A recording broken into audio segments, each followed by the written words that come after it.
Dr Maxine Newlands, Senior Lecturer in Political Science at James Cook University, is here to unpack the political week. How are you? I'm good, thank you. Good morning, Michael. How Nice are to you? have you back. Let's start in Queensland, though, because just late yesterday, the youth crime laws passed state parliament. Yeah, so these have been a contentious issue because there's been a perceived rollback of the breach of bail, which is something that the LNP had back in 2015, and then that was removed when the Labour government came in under Anastasia Palaszczuk. That's now gone back in, but still the LNP are not happy because there's a few tweaks within this Youth Justice Act. Which is causing contention for them in the fact that breach of bail is sort of in the act, detention is still the last resort. So do you remember we had a story a couple of weeks ago about how there was a lot of people in watch houses and in correction centres that hadn't been through the court system?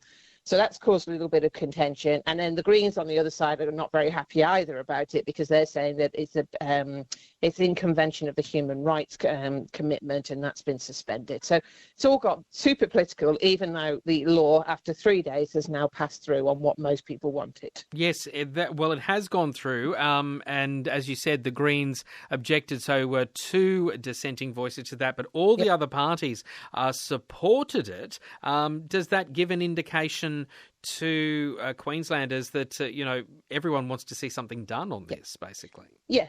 It definitely does. I mean, it would be absolutely crazy if the LNP didn't support it because they've been pushing very much for these measures.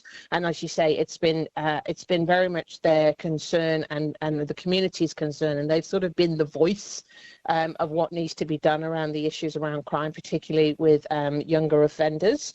So this law, has gone through. Everyone's had a few caveats and a few complaints, but it has overall gone through. And now it's the responsibility of the House and, for the law to be enacted to see if it has any effect. Yes, indeed. So as I think we were saying last week, those matters will still be talked about as the incidents keep occurring in our community. Yep. So we'll have to wait and see what happens now that those laws have gone through. Let's. I think Sorry. I'm just going to say very quickly, the one thing that is very different is this introduction of social media. So if when people are committing the crime and then they're sort of showing off, for want of a better term, on social media, that is also in the Act now, and that is going to be an offence. So that kind of shifts, adds a sort of another dimension, if you like, to what's already in existence. And that is quite a modern law too, isn't it? Because we do see that where a lot of the vision is posted of people in stolen cars, skiding about how they may have, avoided police, taunting police. A lot of people get very upset when they see that vision, understandably. Yeah, and also there's that whole idea around social media, that in any occasion with social media, that, it's a sort of, it creates its own energy, its own force. So the more that those videos go on, the more people are encouraged to do it. And so you end up with it sort of being constant, like the echo chamber idea, everyone piles in and has a moan. So having a law that actually outlaws that will really cut down on that kind of showing off, if you like, via social media. And the idea being that people are less inclined if there's no kind of kudos in their community or amongst their friends for doing those actions. What a week it's been internationally and for Australia, where we saw Anthony Albanese standing alongside Joe Biden and Rishi Sunak announcing that AUKUS deal when it comes to the submarines that will be here in Australia.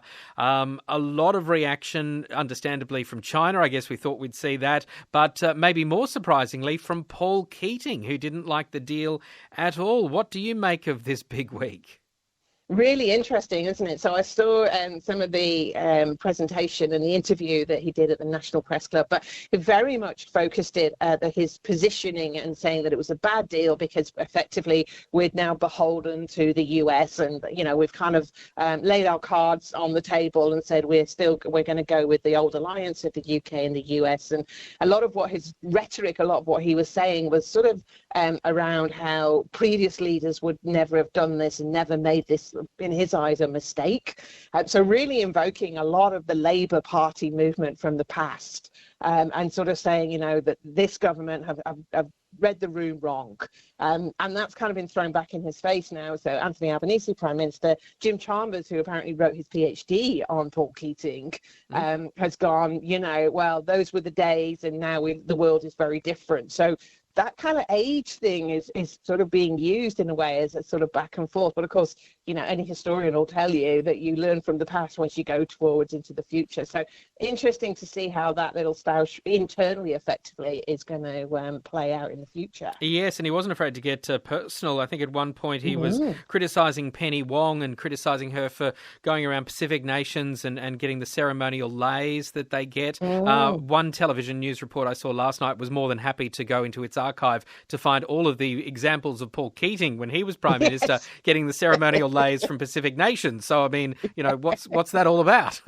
Exactly. And it is a bit of, it's clearly something's come to a head here, and it's airing a bit of the internal Labour Party dirty laundry out in public, and never say as a politician, I would never do that, because someone will find footage of you saying the opposite. That is true. So.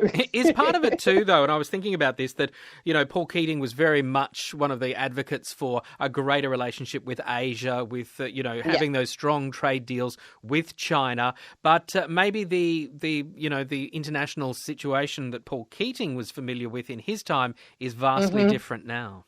I think so. I think there's the geopolitical landscape has changed, and the Ukraine conflict is a clear indication of that, of people taking sides. And we've also had, you remember last year, the year before, we had the blocks on trading certain products into China. They wouldn't let certain products come in from Australia. So I think it's geopolitically quite a different world, and maybe that's not been reflected so much in the comments, and that's been picked up on, with those kind of with Keating starting his talk, listing off a lot of older leaders from sort of decades ago, and the world is a different place.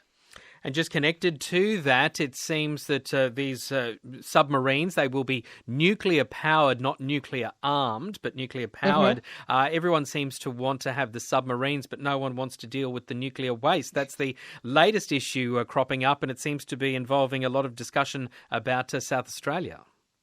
Yeah, well, South Australia is the obvious, because, of course, if anyone's familiar with my colleague Liz Tynan's book, Atomic Thunder, she talks about Maralinga and how nuclear weapons were tested on behalf of the British government back in the 50s. And so there's a lot of nuclear waste, if you like, there as a fallout, excuse the pun, from the what was happening there with those tests. And now there's a big sort of conversation, because Richard Miles, our Defence Secretary, was sort of, it would be on defence land, but current or future. So it's really kind of not saying where it will be. Now, the people in New South Wales said we don't want it in this state. Of course, as I say, historically, South Australia have had the Maralinga tests, but whether it goes there. But either way, there's going to be a lot of issues, because any land, it's not that it's defence land, it's what it's next to. So what if it's next to like Indigenous country, what's going to be the effect there? That was one of the problems with Maralinga, was there was no compensation, and it was done on Indigenous country. So very bit of a political, having to weave their way through that to find the right place. So someone's going to have to look after it, because this is one of the consequences of, having these submarines, that you've got to get rid of the waste. Where does it go? And that will be a long-running discussion, I am sure, as part of a long-running deal. Dr Maxine Newlands, thank you so much for being with us again. What a week it's been. It has. Thanks, Michael.